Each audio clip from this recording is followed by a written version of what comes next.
Environmental determinism is the theory that the current disparity of development across nations is the result of environmental factors, such as location and crop availability.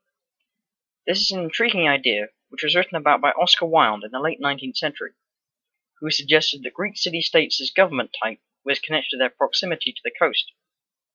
For this project, we have looked at 4 countries: Zimbabwe, Sweden, Brazil, and the UK, collecting data about disease, location, crops, animals, and temperature to make a simple model which predicts HDI.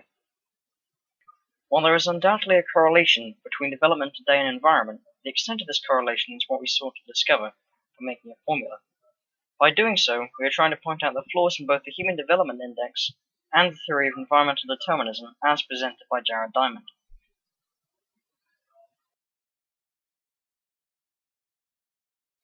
Although some results were surprising, most were as expected.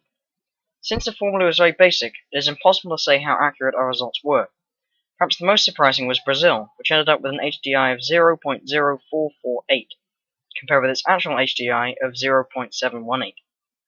Although this difference is exaggerated, it can be at least partially explained by its recent rapid development.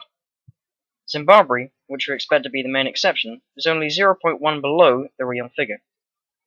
Sweden was another surprise, with its predicted HDI ending up as half that of its real HDI, perhaps because effective government has allowed it to thrive despite its cold climate. The UK was the only complete success, as the predicted HDI was exactly the same as its real HDI.